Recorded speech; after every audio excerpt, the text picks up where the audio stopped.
घरे जदि छोट छुआ अच्छा मु रिक्वेस्ट करी भिडियोटी को स्किप न करी पूरा देखंतु। ए सुंदर जलखियाटी केते सहजरे और केते जल्दी तैयारी हो जिवो। बस 10 रु 15 मिनिट रे पूरा मन खुशी हेकरी छुआ और बड़ समस्त को खाइबे। नमस्कार, मु ज्योति स्वागत करछि आपण समस्त को ज्योतिष खाना पीना रे। आज आमे बनेबा पास्ता रे गोटे बढ़िया ऑमलेट, जहाँ को आपण पिज्जा कहतु, पास्ता कहतु बा ऑमलेट कहतु, किछि भी आपको ना दे परिबे, किंतु खाइबा पई ये बहुत टेस्टी। गोटे कप एठी मु पास्ता नै जाइछि, पानी रे पकेकी टिके लूण देकी आपको हमें फुटई दबा। पास्ता को हमें बहुत अधिक रांधिबानी, ठीक 5 रु 6 मिनिट फुटेबा। टिके जितले कामड़ी की देखिबे टिके पास्ता टाण थिबो। पास्ता जदी बहुत सिझी जाए ताले भल लागेनी खाइबा पई। टिके टाण थिबो सेति भितरे हमें ताको काढी की छाणी दबा। आउ ठंडा पानी तले भी आपण टैप आगे देखिए धोई दे पारिबे, नहले टिके एमती छाणी देकी गोटे जाली ऊपर रखिकी ऊपर टिके तेल दे दबा। पास्ता आउ कहा सहित लागी जीवनी, पूरा खोली खोली हेकी अलग अलग हेकी रहिबो। एटा रेडी हे गेला। एबे गोटे पैन नै जिबा हमें, सेथरे मु सोरिष तेल रे आज एटा बनौची। आपण निज पसंद रो रिफाइन तेल किंबा बटर रे भी आको बनै परिबे। बटर एटा अधिक भल लागिवो। मु आज सोरिष तेल रे करूची। 8-10 कोला रसुण को ये छोट छोट करी काटी देछि, ताकू पकेकी सांगे सांगे आमे पियाजटा पकेबा। रसुण को भाजिकी ब्राउन करबानी। आ एठी पियाज को भी आमे ब्राउन करबानी, टिके जस्ट खाली पियाज और रसुण रो कंचा स्मेलटा जेमती पळेबो। गोटे मिनिट खंडे भाजिबा, जेमती पियाज रे टिके गोटे शाइन आसी जिवो। बस सेतिकी ही आको आमे भाजिबा। तापर आमे आधरे अलगा जिंस सब पकेई देबा। बहुत जल्दी एटा रेडी हुए। जितेबाला भी भोक लगे सांगे सांगे बनईकी आप खाई पारे। टिके देखो ये पियाजटा सॉफ्ट हो गलानी। 1 रु 1.5 मिनिट मुझे भाजी देछि। एथिरे पकई दोछि कैप्सिकम आउ टमाटो। जदि कैप्सिकम अच्छी यूज करेंगे, नथिले टमाटो आउ टिके अधिक पकई देबे। एठी मु रेड कलर कैप्सिकम नैछि। आपण एठी गाजर, बीन्स अलगा परिबा भी पकईकी करि परिबे। मो पाखरे आज एतिकी ही थिला, खाली कैप्सिकम थिला, सेति पई कैप्सिकम पकई करछि।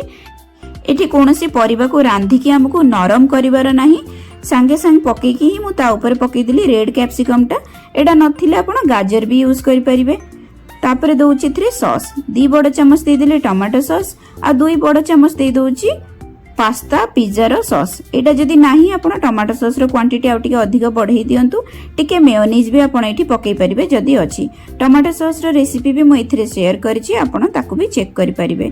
स्वाद अनुसार टिके लूण देकी मु बस आकू मिसेई नउछि।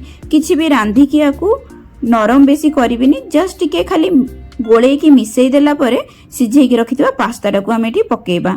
बहुत जल्दी एटा हे जिवो। आपण आकू बनेकी स्कूल टिफिन रे भी देई परिबे। जदि साधा दिन बनौचंती खाली एमती करिके ऊपर टिके मेयोनीज पकेकी आपण डायरेक्ट आकू खाई परिबे, जेमती मैगी खांती सेई भली खाई परिबे। टिके मैगी मसला देइकरी आज मु अंडा पकेकी करूची।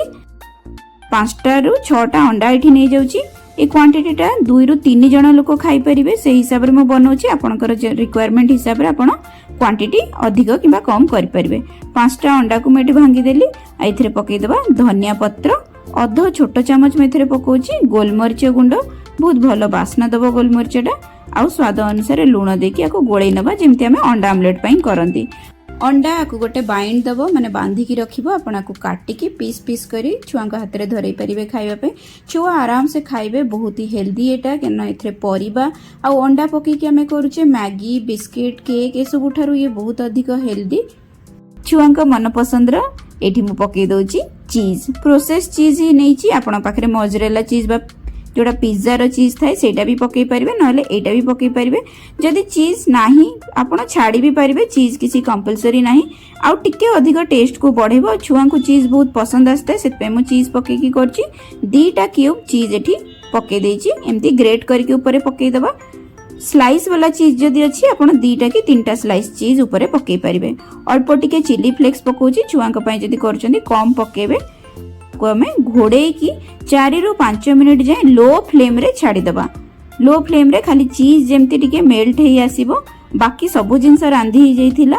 एठी हमरो रेडी हे जाइची पास्ता ऑमलेट। मुआ को कुहे आपण आकू कोन ना देबे, कोन कहिबा को चाहिबे मते निश्चित भाव रे जणैबे कमेंट सेक्शन रे। आशा करूची सिंपल छोट रेसिपी टी आपन को भल लागिथिबो। रेसिपी केमती लागिला मते निश्चित भाव रे जणैबे। एई भली इंटरेस्टिंग रेसिपी पई ज्योतिष खाना पीना को सब्सक्राइब करने को बिल्कुल भूलिबेनी। देखा हबो पुणी थरे आउरी गोटे बहुत ही भलो रेसिपी सहित। रहिली, नमस्कार।